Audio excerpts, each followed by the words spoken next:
Alors bonjour, je m'appelle Stéphane Langteau, agronome chez AgroCentre Saint-Hyacinthe.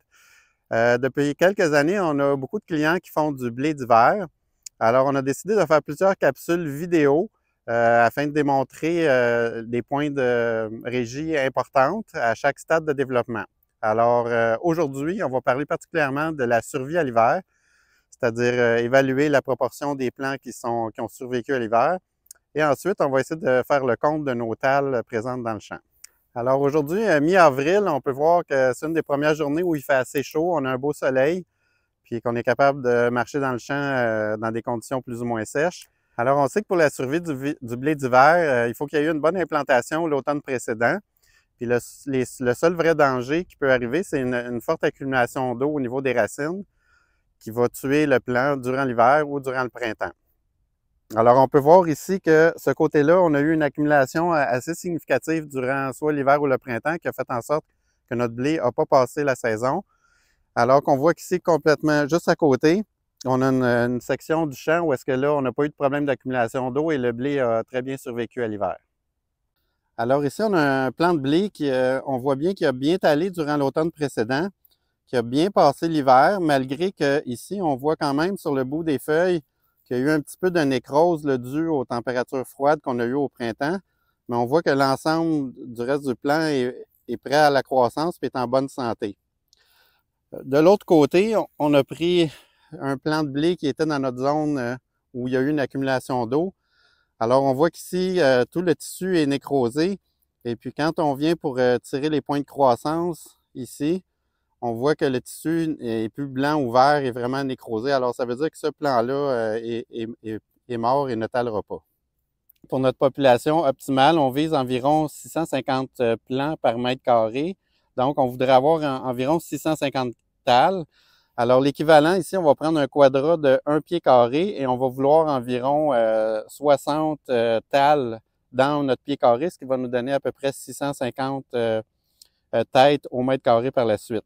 Donc, on prend notre quadrat, puis ensuite, on commence à compter nos tales viables sur chaque plan. Ainsi de suite, dans notre carré, un pied carré, et on fait notre décompte total, et ça sur plusieurs endroits dans le champ. Alors, tout à l'heure, on a utilisé le quadrat d'un pied carré dans une section du champ qui avait été semée à la volée. Là, présentement, on se trouve dans une section de champ qui a été semée au 7 pouces et demi. Donc, on voit ici notre espacement de 7 pouces et demi entre les rangs. On peut encore utiliser le quadrat ou une façon un petit peu plus facile, c'est d'utiliser le ruban à mesurer.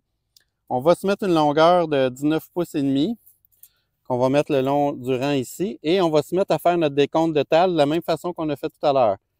Donc, on peut tasser un peu nos plants ici et compter chacune des tales sur notre 19 pouces et demi, comme ça ici. Et donc, encore une fois, on veut atteindre notre chiffre d'environ 60. Qui va nous donner environ 60 par pied, va nous donner environ 650 plants par mètre carré. Donc ici, on avait deux parties dans le champ qui étaient très intéressantes. Donc, on avait une section qui avait été semée l'automne passé, qui avait eu le temps de bien se développer, d'initier son talage dès l'automne.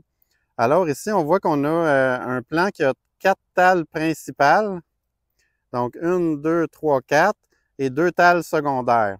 Alors, si on arrive avec notre nombre de tales totales seulement avec nos brins principaux, on ne veut pas nécessairement surstimuler nos brins secondaires qui vont nuire à nos brins principaux.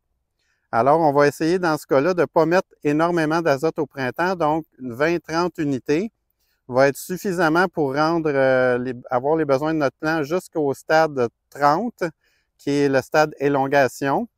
Et par la suite, on va pouvoir mettre la balance de l'azote dans notre blé. Et on voit ici que je me retrouve dans la deuxième partie du champ qui a été semée au semoir à 7,5 pouces, environ un mois plus tard. Alors là, je me retrouve avec un brin principal et 2 petits brins secondaires. Alors dans ce cas-ci, j'aimerais bien stimuler ma production de tales.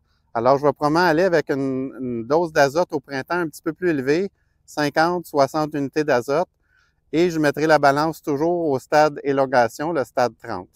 Alors, ceci met fin à notre première capsule sur le blé d'automne, sur la survie à l'hiver et le décompte des tales. On se revoit dans quelques semaines pour au stade élongation premier nœud. On va vous parler à ce moment-là de la dose d'azote à appliquer des régulateurs de croissance et de l'analyse foliaire.